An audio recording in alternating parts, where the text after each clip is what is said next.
Olá, tudo bem? Eu sou o Rafael e essa é a oficina de circo Artista de Circo.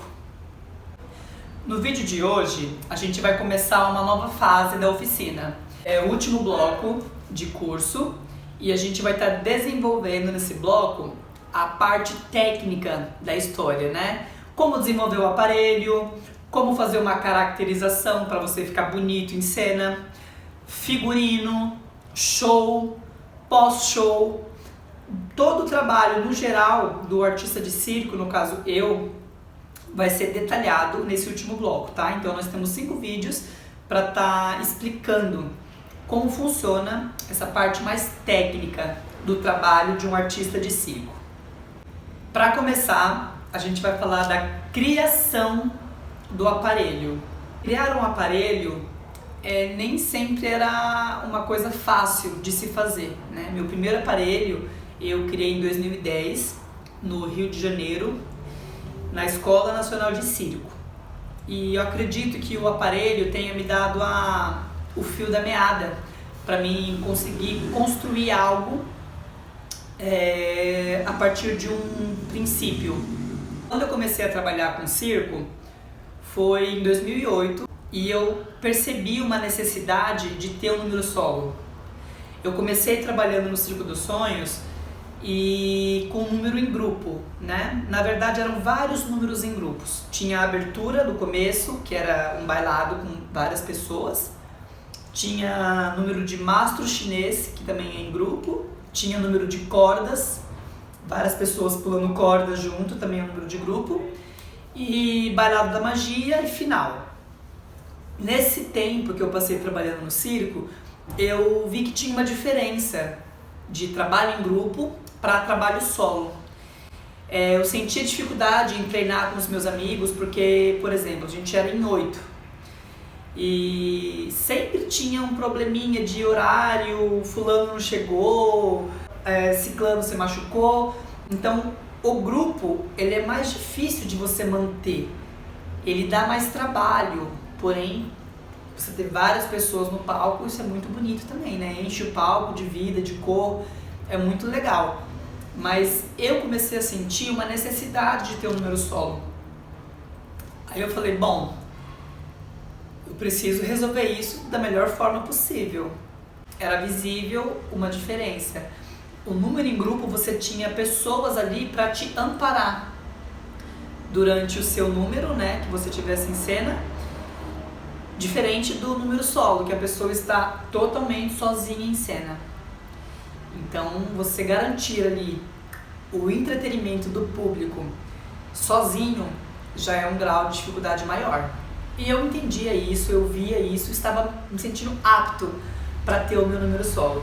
Aí eu comecei a pesquisar referências de número, né?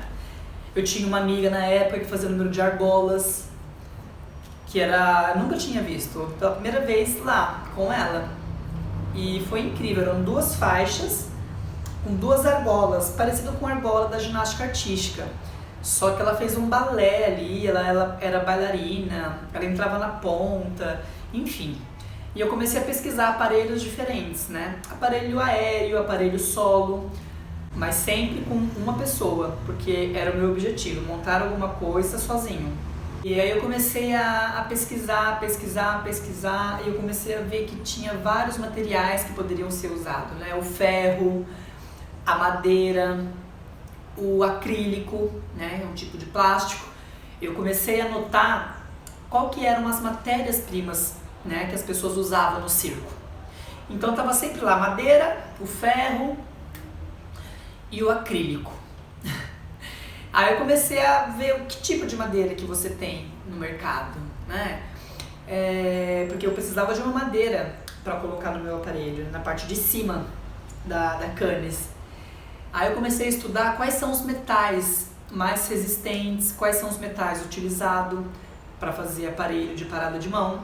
E na Escola de Circo do Rio de Janeiro, eu tive uma orientação de professor para poder ir nos lugares certos, para poder realizar o aparelho.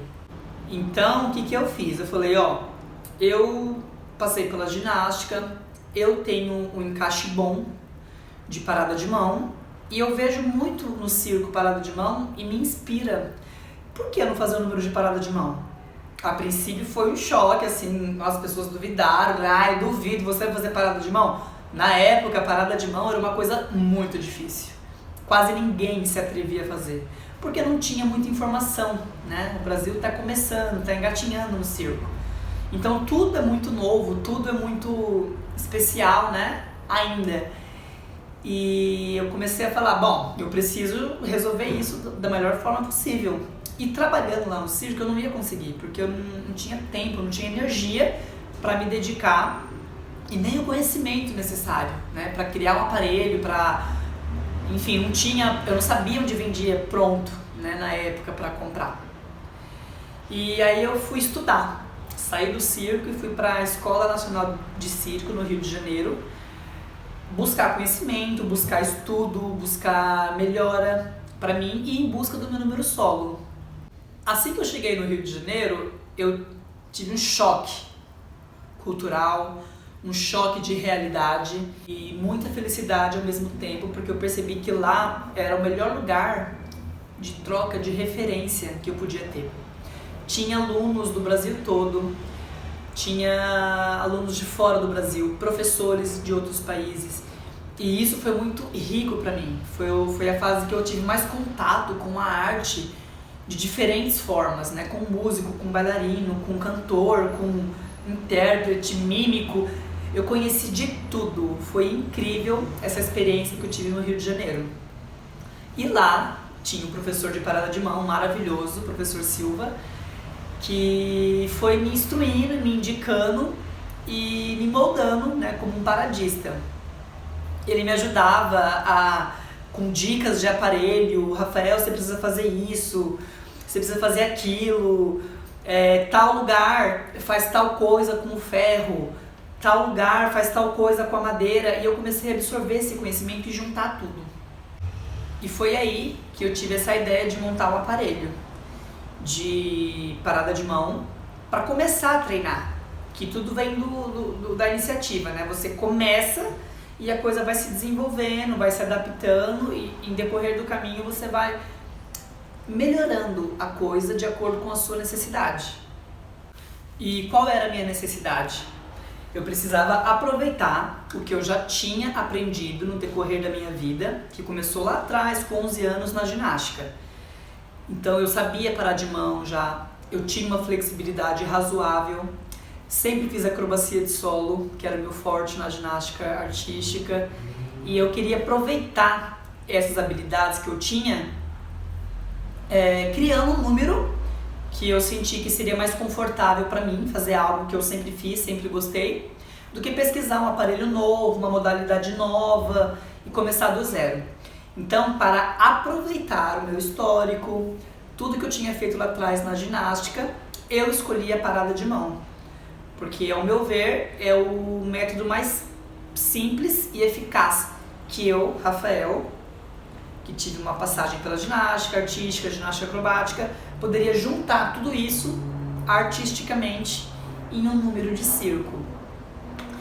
Então tá, já que eu sabia disso, eu falei, bom, eu preciso pegar esse fio da meada, que é a parte acrobática, que eu sei fazer com o meu corpo, e transformar isso em alguma coisa palpável, né? Um produto que possa ser vendido e me trazer conforto também, por ser uma maneira de eu me expressar artisticamente.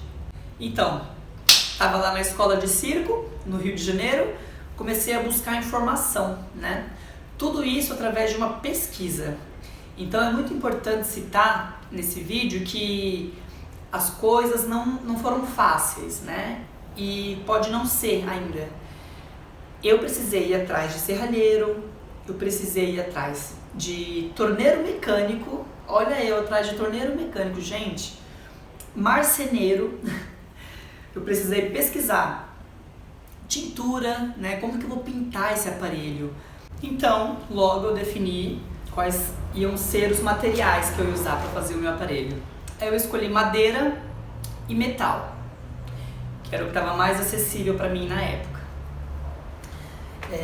Mas qual madeira eu vou usar? Qual metal? Bom, essa aqui é uma Canis, como vocês estão vendo, né? Foi a primeira que eu desenvolvi, com a ajuda de profissionais, claro. A minha pesquisa começou em escolher uma madeira que, se caísse no chão, batesse, ela não quebrasse de imediato. Então eu pesquisei uma madeira, não vou dizer flexível, mas resistente, para que eu possa segurar nela, exercer uma força bruta aqui em cima e que ela suportasse, além do meu peso, essa pressão de garra que eu faço durante o exercício de equilíbrio, né? Aí na minha pesquisa, eu encontrei a madeira carvalho, que foi a que mais deu certo na pesquisa, na adaptação do aparelho, né?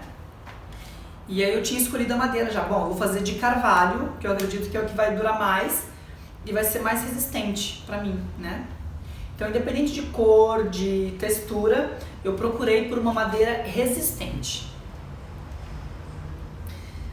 Aí, ok, tinha resolvido a madeira já. Vamos resolver então a Canis, né? O que vai suportar essa madeira? E na minha pesquisa de metais, eu descobri o aço inox, que é a melhor matéria-prima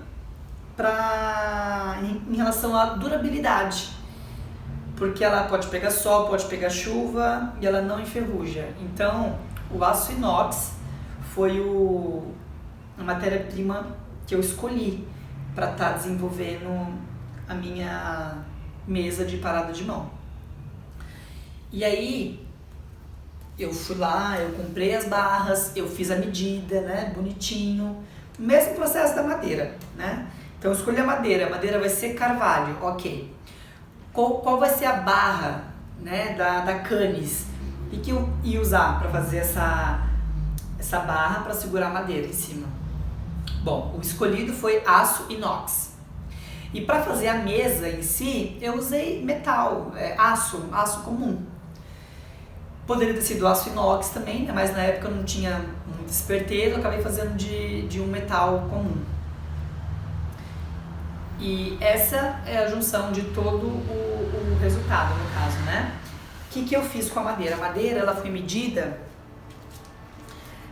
proporcionalmente de acordo com o tamanho da minha mão, né? Atrás é um pouco mais alta, você pode ver. A lateral tem uma leve inclinação para onde eu coloco a minha mão. Então, levemente, minha mão fica inclinada, né, para baixo. Tenho o quê? 1,5 centímetro aqui para 2 no final. Então, é uma leve inclinação. E essa largura também pode variar de acordo com a sua mão ou com a necessidade de que você vai subir aqui em cima, né? Eu fiz largo porque eu posso apoiar com as minhas duas mãos e posso também subir em pé. Por isso, eu preferi fazer uma pegada um pouco maior. Então, a madeira que eu utilizei foi o carvalho, o aço inox para fazer a Canis, né? E eu precisei de serralheiro e torneiro mecânico aqui também. Por quê? Essa parte, ela foi feita por um serralheiro, tá? Então, se você notar, eu precisei soldar essa chapa de metal na Canis. Primeiro passo, né? Soldar a parte de metal na parte de inox para poder fixar essa base de metal. Então, o marceneiro entra com o trabalho para moldar essa madeira na parte de metal, né? Então eu precisei de um marceneiro que estivesse comigo, estudando a melhor maneira possível de estar adaptando esse aparelho, porque na época não tinha um aparelho pronto para comprar, eu não conhecia onde vendia, então eu precisei fazer com muita pesquisa, indo atrás de material, de mão de obra, até que eu juntasse as coisas e ia ficando cada vez melhor. Aí a parte mais engraçada da história é isso aqui, ó. É o serviço do torneiro mecânico. Gente, isso aqui não parece nada, mas isso aqui é o pulo do gato. É o que faz toda a diferença na hora de criar uma canis. Bom, isso aqui é como se fosse um macho que vai encaixar numa fêmea, né? numa bucha de inox também. Então eu precisei moldar esse pino para a bucha, e isso é um trabalho do torneiro mecânico. Vamos atrás do torneiro mecânico. Olha, a primeira vez que foi feito não deu certo. Na hora que batia, porque assim, ó, o segredo aqui é bater e ficar. Não pode ter oscilação aqui embaixo, né? Ela pode até mexer um pouquinho aqui em cima, só que esse encaixe aqui, tem que bater e ficar, não pode oscilar. A primeira vez não deu certo, e aí a gente começou a lixar. Eu e meu professor lá no Rio de Janeiro passava giz para poder ver aonde eram as falhas e lixar exatamente nessa falha. E aí a gente ia lá de novo, nada de dar certo. Bom, entre indas e vindas, eu saí do Rio de Janeiro com o aparelho sem encaixe, né? Ele encaixava, mas não me dava a estabilidade necessária. Fui para São Paulo, fui para o Paraná, até que eu encontrei um torneiro mecânico que foi capaz de me ajudar. Eu expliquei para ele certinho que precisava ficar da mesma altura um lado com o outro e que na hora que encaixasse não desse jogo nenhum. Então lá no Paraná eu consegui, por milagre, um profissional com muita paciência de torneiro mecânico, né, que me ajudou a finalizar isso aqui, que é a parte mais chatinha da canis, né? Porque é uma medida e ela não pode oscilar muito. Você fazer isso no metal, no aço inox, não é fácil. É um trabalho mesmo para o torneiro mecânico. E terminando nessa parte, né, mais complicada do aparelho, né, que é a parte de encaixe da mesa na canis, o aparelho está praticamente resolvido. E agora eu vou mostrar para vocês como que finalizou, né, esse aparelho.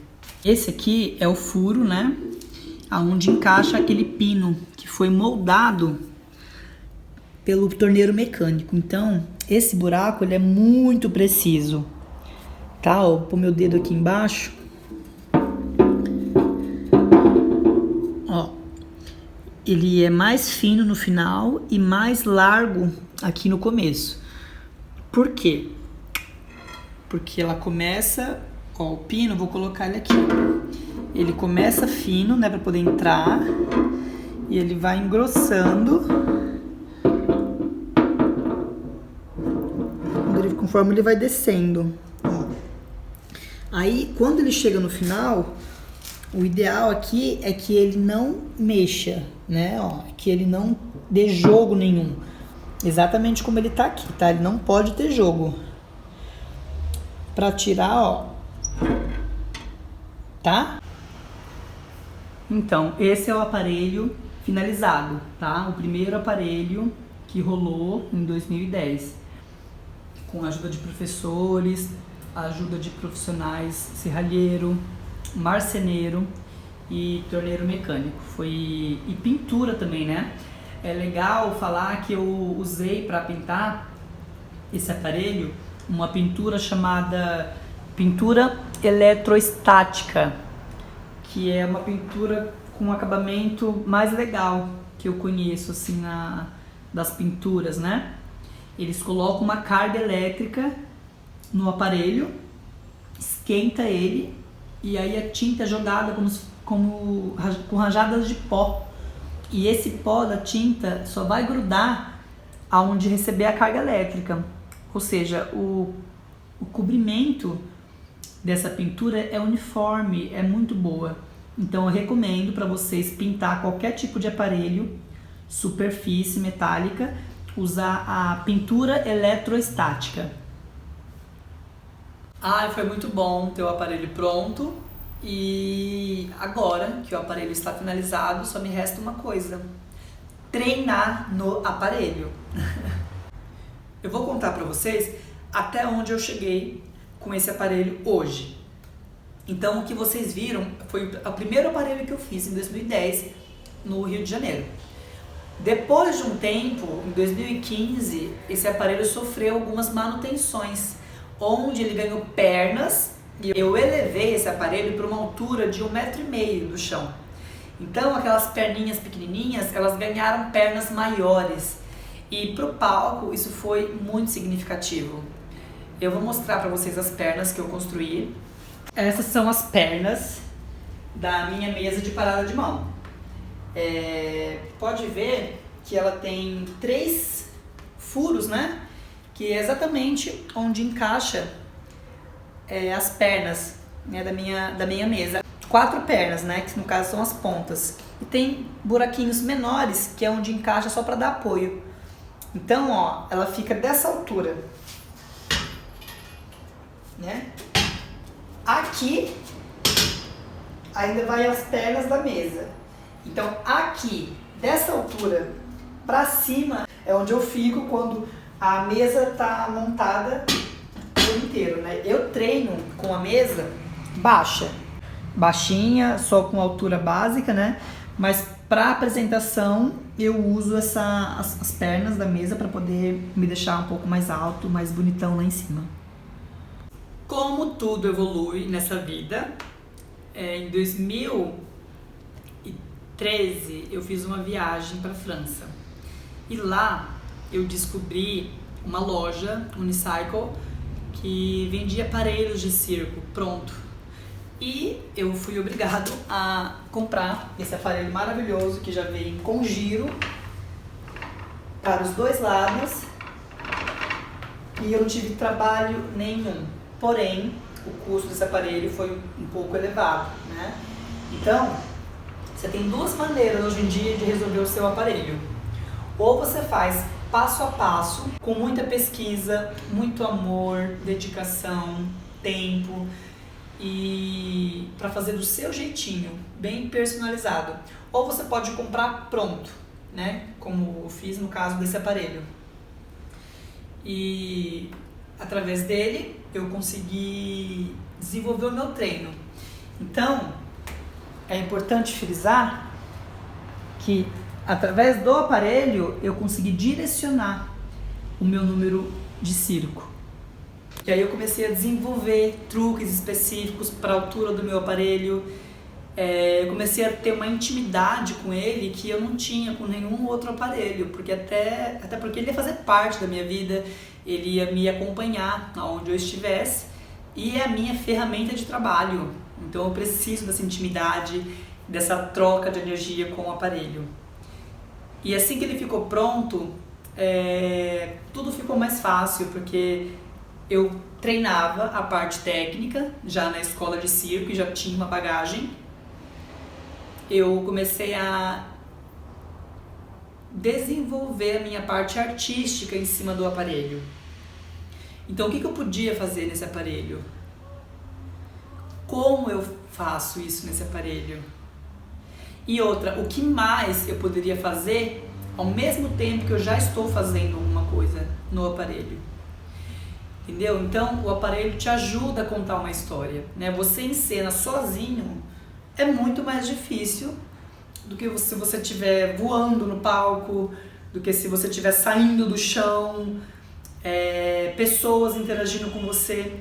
Quando você está sozinho em cena, o aparelho é tudo que você tem ali, né? Você tem o público também para trocar energia com você, você tem as luzes para poder te ajudar, o figurino, a customização, tudo isso ajuda. Uma dica legal que eu tenho para dar são esses tacos de madeira.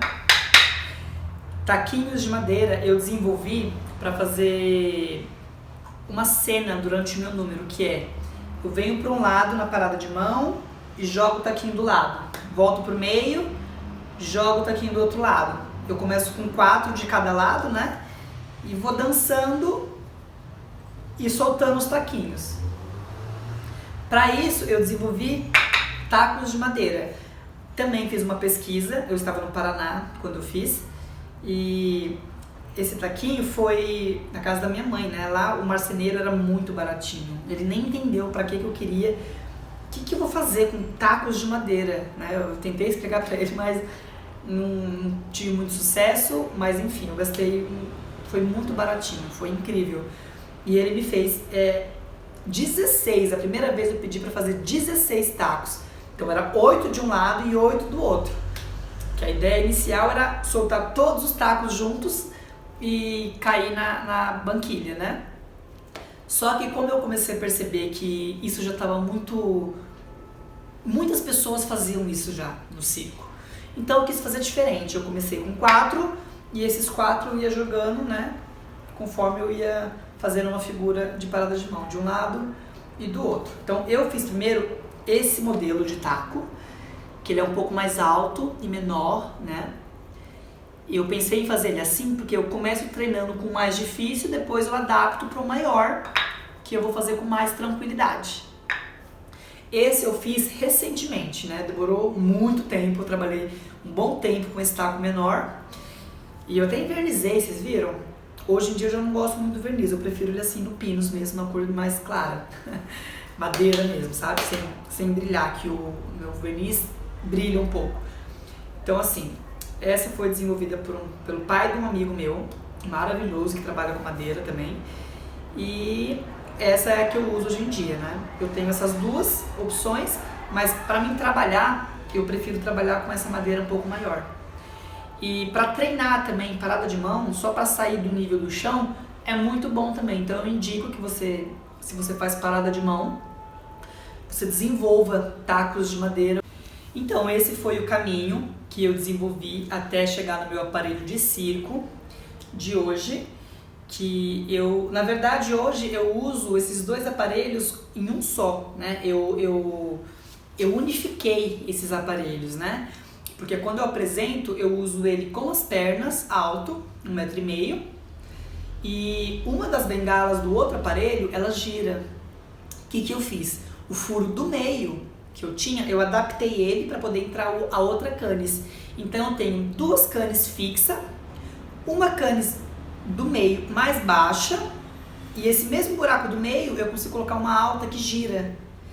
Então, ó, o tempo foi passando e o aparelho foi sofrendo uma manutenção e melhorando cada vez mais. Então hoje eu tenho um aparelho baixo, eu tenho 2 no caso, né? Um eu comprei pronto, o outro eu mandei fazer, passo a passo, né? Em todos os lugares necessários. E hoje eu uso essas 2 mesas intercaladas, né? Eu consigo usar elas baixinha, eu consigo usar elas alta e ainda usar giro de uma mesa na outra mesa, porque eu adaptei a bucha. Então nada é fixo, né, no circo. A gente vai adaptando as coisas de acordo com a necessidade, de acordo com o trabalho, né? De repente o trabalho vai exigir uma cor roxa para o seu aparelho. Vai lá, pinta o aparelho de roxo, entra na onda, dança conforme a música, né? Então assim, esse foi a explicação, né, a trajetória que eu percorri para ter um aparelho de circo que hoje é meu bebelô, é o meu xodozinho que me acompanha onde eu vou, que me ajuda a proporcionar, é minha ferramenta de trabalho, né? E é parte de mim, porque ele está comigo há 10 anos já e ele ajuda outras pessoas quando dou aula de circo. As pessoas gostam de ver o aparelho, gostam de subir no aparelho, porque é uma coisa diferente, é uma coisa legal, que tem muito amor na sua história. Então eu vou ficando por aqui. Esse foi o vídeo de hoje, criação de aparelho. Espero que tenha ajudado vocês, esclarecido algumas dúvidas em relação à criação de aparelho, criar o seu próprio ou de já comprar pronto. Lembrando que a gente tem profissionais hoje que trabalham especificamente com a criação de aparelhos. Então hoje em dia está muito mais fácil você criar um aparelho, né? E você pode comprar pronto ou procurar pessoas que já trabalham desenvolvendo aparelhos para circo. Um beijo, eu vou ficando por aqui e até o próximo vídeo.